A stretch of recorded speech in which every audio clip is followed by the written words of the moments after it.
tendré una pequeña exposición acerca de la investigación de la historia sobre la geometría y sus elementos. La historia de la geometría. Geometría significa del verbo griego viene, y geo significa tierra y metría significa espacio. La geometría se encarga de estudiar las propiedades, medidas de figuras, planos y espacio.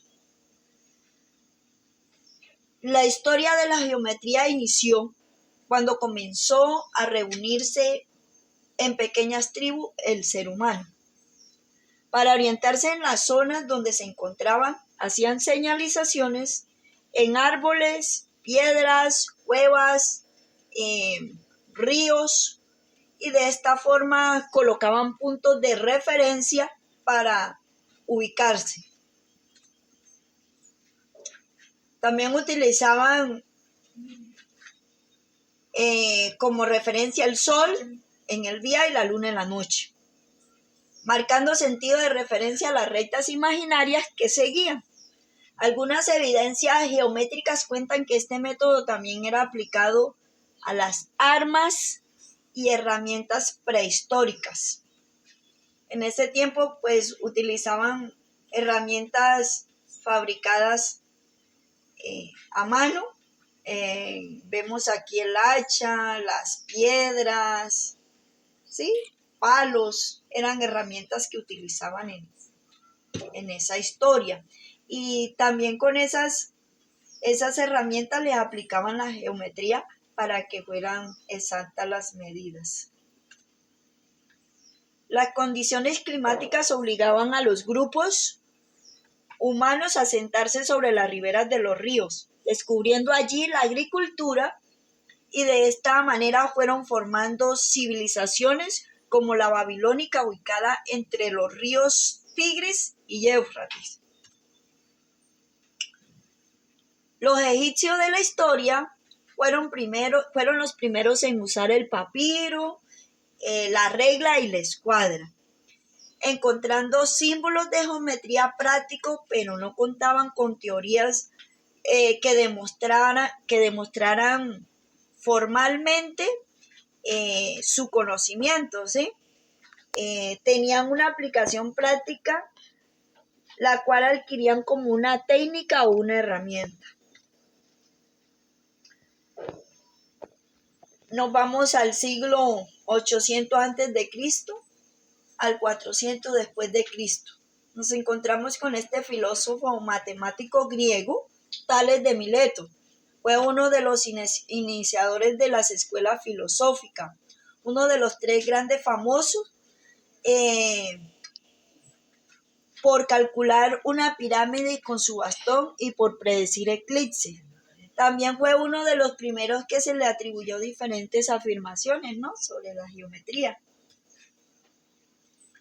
Luego seguimos con Pitágoras de Somos.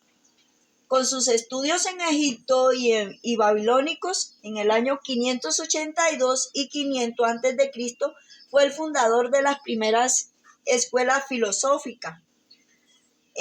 Descubrió la geometría y se preocupó por demostrar y definir conceptos geométricos. Euclides de Alejandría, en el año 325, ¿sí? Este matemático griego, autor de la famosa obra Los Elementos, y por los cuales se le considera como padre de la geometría. Características de la geometría. A partir de los griegos, los conocimientos como teoría científica responden a un sistema axiomático. De ahí salen 5 principios básicos postulados por Euclides y surge la geometría.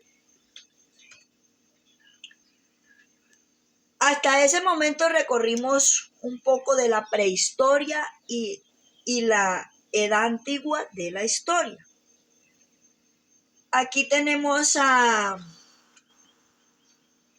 Girard de Sargues. Eso fue en el año 1591 al 1671. Bueno, ¿qué hizo este señor? Él descubrió el método geométrico para construir imágenes en perspectivas de objetos. O sea, en ese tiempo se logró disfrutar de un avance de los dibujos animados, ¿sí?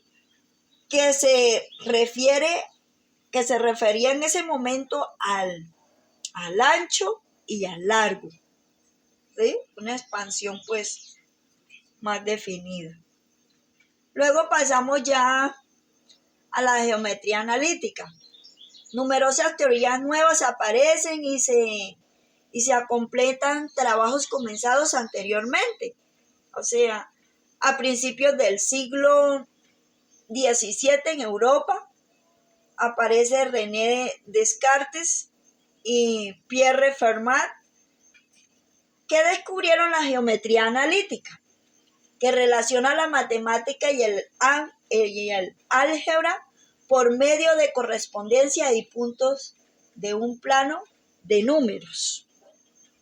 Además, Descartes, Fermat observaron que las ecuaciones algebraicas que corresponden a las figuras geométricas se pueden expresar como ecuaciones y a su vez las ecuaciones se pueden graficar como líneas, figuras geométricas. Elementos de la geometría. Aquí ya encontramos unos elementos y tenemos el punto. Se nombra con una letra mayúscula, en este caso el punto B. Aquí tenemos un pequeño ejemplo. También sigue otro elemento que es la recta infinita. La recta infinitos, puntos en una misma dirección, ejemplo, recta. Ahí también tenemos un ejemplo. También tenemos el segmento, el plano y el rayo. Pues esto ha sido lo que he investigado acerca de la historia de la geometría. Yo sé que hay mucho más por explorar y conocer, pero no nos alcanza el tiempo para exponerlo. Pues durante el tiempo que exploré la investigación, tengo más material y pues trataré, profesor, de profundizarlo y obtener el conocimiento acerca de esta temática tan bonita y tan interesante. Le confieso que no me gustan las matemáticas porque no las entiendo desde niña. Incluso por eso escogí estudiar pedagogía infantil, pero a medida que he estado explorando he encontrado nuevas formas de aprender la matemática y ya le estoy encontrando el sabor. Profe, muchas gracias y Dios lo bendiga.